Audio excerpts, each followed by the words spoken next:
essas atribuições, ou seja, do exercício do poder de polícia, seja aí da fomentação das políticas públicas, seja da intervenção no domínio econômico, ou seja na prestação de serviços públicos de forma direta ou indireta. Então, vejo que cada tema desse ele se torna muito vasto no momento em que a pessoa começa a pesquisar e buscar as extensões, né? As extensões aí, mestrado, doutorado, como prevê aí o artigo 44, inciso 3º, da Lei 9.394, de 96. Então, vejamos que aí vem aquela pergunta, né?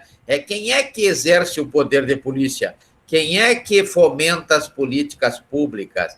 Quem é, né? Tem uma música aí, quem é, né? Quem é que interfere no domínio econômico, né? Quem é que presta serviço de forma direta ou assina o contrato lá de forma indireta, né? Quem é que faz isso? Na verdade, são os agentes públicos, né? E os agentes públicos, como já vimos, né, estão previstos lá no artigo, esse conceito majoritário de agente público, está previsto lá no artigo 2º da Lei 8.429, de 92, que é a Lei da Improbidade Administrativa, que é o nosso próximo tema, né? Então, se os senhores puderem dar uma olhada no artigo 37, parágrafo 4º da Constituição Federal, e também que é regulado pela Lei 8.429, de 92, já vão aí antecipando aí esse ponto que nós vamos tratar aí depois que verificarmos o artigo 37 da Constituição Federal, né? Então, vejo que essa definição de agente público, ou essa definição desse conceito de agente público, que também está na Lei 13.869, de 2019, lá no parágrafo único do artigo 2º, em resumo, agente público é aquele que está ligado à administração pública, aquele que tem um vínculo com a administração pública, ou seja, porque está ocupando um cargo público, ou seja, porque está ocupando uma função pública, seja porque está ocupando um emprego público, né, e também um mandato público. Então, nós temos aí o cargo público, a função pública, o mandato público e o emprego público. Lembrando que emprego público só vai aparecer na administração pública indireta, né? Só tem emprego público nas empresas públicas de direito privado, ou seja, só há emprego público, que é regulado aí pela Lei 9.962 de 2000, Lei 9.962 de 2000, e subsidiariamente pela CLT, nós temos aí o empregado público, né? Empregado público, e depois nós vamos discutir, e até já vou antecipar para os senhores darem uma pesquisada, se é o caso, como é que é a demissão do empregado público, como é que acontece a demissão do empregado público. Os senhores já refletiram sobre isso? Já pensaram sobre isso? Como é que acontece a demissão do empregado público, já que ele só trabalha nas empresas públicas e nas sociedades de economia mista, que tem natureza privada? Será que é a mesma coisa do empregado normal, né? O empregado normal, ele tem o seu distrato. O que é distrato? Distrato é o contrário de contrato, né? Então, lá no artigo 472 da Lei 10.406 de 2002, há o distrato, há a previsão do distrato. Distrato é o contrário do contrato, né? O contrato, na forma do artigo 421 da Lei 10.406 de 2002, o contrato, exemplo aí, o contrato individual de trabalho, como eu falei, lá do artigo 442 da CLT, ele é um acordo que visa criar, modificar ou extinguir direitos, né? Então, vai criar, modificar ou extinguir direitos entre a figura do empregador e a figura do empregado, sendo que o empregado é uma espécie do gênero trabalhador, né? O contrato entre empregador e trabalhador. Entre um dos tipos de trabalhador, nós temos lá no artigo 3º da CLT o empregado, né? Então, o empregado vai firmar um contrato aí com o empregador. E quando não der mais, não tiver mais condições, aí vai firmar um distrato, né? O distrato na forma do que prescreve o artigo 472 da Lei 10.406 de 2002. E no caso do empregado, esse distrato, logicamente, esse empregado lá do artigo 3º da CLT, esse distrato vai se dar de 4 formas, né? Como é que uma pessoa pode ser despedida de uma empresa?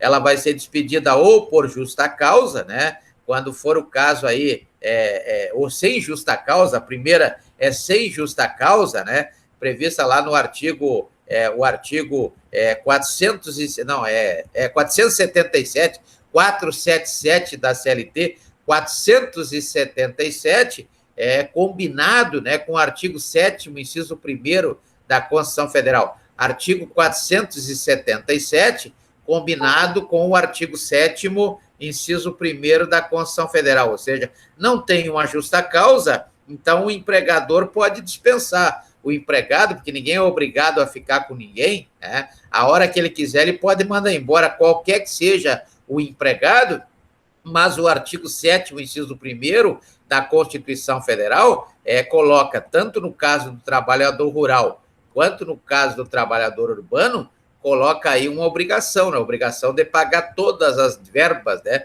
Todas as verbas que tem direito aí o empregado, inclusive, pelo que prescreve o artigo 477, parágrafo 6º, tem que ser pago até 10 dias depois do acordo aí, esse valor, né? Importante. Depois nós temos outra forma de extrato trabalhista, que é a demissão com justa causa, lá do artigo 482, a rescisão indireta, que é quando o empregado põe o patrão para a rua, né?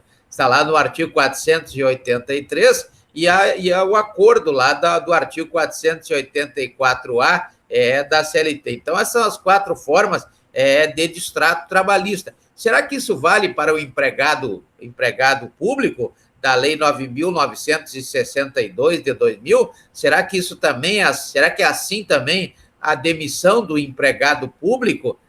É um ponto que eu vou deixar aí para os senhores pesquisarem e vamos discutir isso numa próxima aula. Como é que se demite o empregado público? Olha que perguntinha simples, mas capciosa, não é verdade? Como ocorre a demissão, o distrato trabalhista do empregado público que trabalha nas empresas públicas e nas sociedades de economia mista? Olha que interessante essa pergunta, para que tenhamos aí uma boa pesquisa, né? E se for o caso, para quem vai se interessar pela área trabalhista, né, por aquelas competências trabalhistas previstas no artigo 114 da Constituição Federal, artigo 114 da Constituição Federal, que foi aumentada aí bastante com a emenda constitucional número 45 de 2004, né?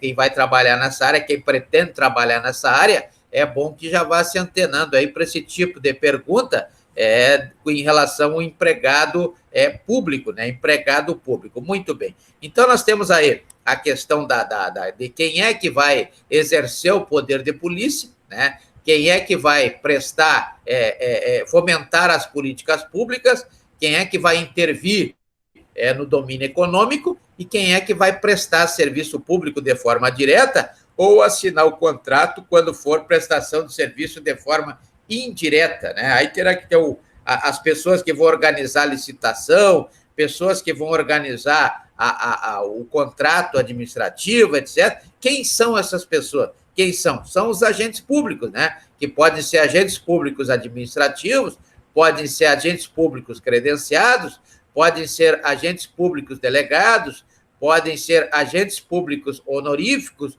ou podem ser agentes públicos políticos, ou ainda, e aqui está a questão que chama a atenção, então, que são os agentes públicos militares, né? Então, cuidado aí com o que prevê a emenda constitucional número 18, que alterou o artigo 142, parágrafo 3º da Constituição Federal, né? E militar, então, não é um servidor público, militar é um agente público, militar, então não é um agente público, né? Está previsto lá no artigo 142, parágrafo 3º da Constituição Federal, assim como está previsto no artigo 42, parágrafo 1º também da Constituição Federal, em relação aos militares dos estados, né? as polícias